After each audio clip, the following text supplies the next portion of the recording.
Amma 7th anniversary Dhamaka offers. Shop 599, win 777 exclusive prizes. WhatsApp లో order చేయండి, gift పట్టండి.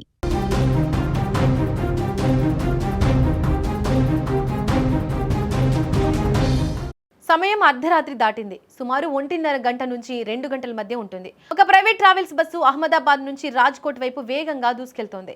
ఉదయం కల్లా గమ్యం చేరుకుంటామన్న నమ్మకంతో ప్రయాణికులంతా గాఢ నిద్రలో ఉన్నారు. బస్సు రాజ్కోట్ చోటీలా హైవేపై సాంగాణి గ్రామం సమీపంలోని చేరుకుంది. అదే హైవేపై బస్సుకు కొద్ది దూరంలో ముందు భాగంలో ఒక ట్యాంకర్ వెళ్తోంది. అంతా సవ్యంగానే ఉందనుకుంటున్న సమయంలో ఒక్కసారిగా ఒక పెద్ద శబ్దం. ఆ శబ్దంతో పాటే పెను విషాదం ముంచుకొచ్చింది. ముందు వెళ్తున్న ట్యాంకర్ టైరు అకస్మాత్తుగా పేలిపోయింది. ఆ వేగంతో టైర్ పేలడంతో ట్యాంకర్ డ్రైవర్ నియంత్రణ కోల్పోయాడు. ట్యాంకర్ ఒక్కసారిగా అదుపు తప్పింది. అదే సమయంలో దాని వెనకే వేగంగా వస్తున్న ప్రైవేట్ బస్సు డ్రైవర్ బ్రేక్ వేసే లోపే జరగాల్సిన నష్టం జరిగిపోయింది. వేగంగా వెళ్లి ఆ ట్యాంకర్ ను బస్సు వెనుక నుంచి బలంగా ఢీకొట్టింది.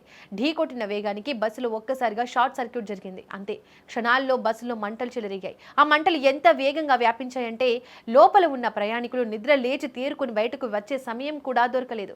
కళ్ల ముందే బస్సు పూర్తిగా అగ్నిగోళంలా మారిపోయింది.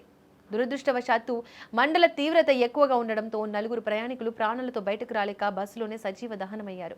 మృతదేహాలు పూర్తిగా కాలిపోవడంతో వారిని కనీసం గుర్తుపట్టడానికి కూడా వీల్లేని విధంగా మారిపోయింది. హాహాకారాలతో ఆ ప్రాంతం అంతా భయానకంగా మారింది. ఈ ప్రమాదంలో మరో 10 మందికి తీవ్ర గాయాలయ్యాయి. సమాచారం అందుకున్న వెంటనే పోలీసులు, అగ్నిమాపక సిబ్బంది ఘటనాస్థలానికి చేరుకుని ప్రాణాలకు తెగించి మంటలను అదుపు చేశారు. గాయపడిన వారిని హుటాహుటిన రాజ్కోట్లోని ఆసుపత్రికి తరలించారు. వీరిలో పలువురి పరిస్థితి విషమంగా ఉన్నట్లు తెలుస్తోంది.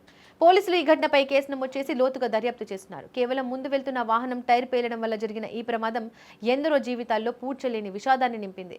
రాత్రిపూట ప్రయాణాల్లో డ్రైవర్లు అప్రమత్తంగా ఉండడం, ముందు వెళ్లే వాహనాలకి తగినంత దూరం పాటించడం ఎంత ముఖ్యమో ఈ ఘటన మరోసారి కళ్లకు కట్టింది. మరోవైపు వరుస బస్సు ప్రమాదాలు ప్రయాణికులను భయాందోళనకు గురిచేస్తున్నాయి. ఏదో ఒక చోట జరుగుతున్న ప్రమాదాలు ప్రయాణికులను ఆందోళన కలిగిస్తున్నాయి.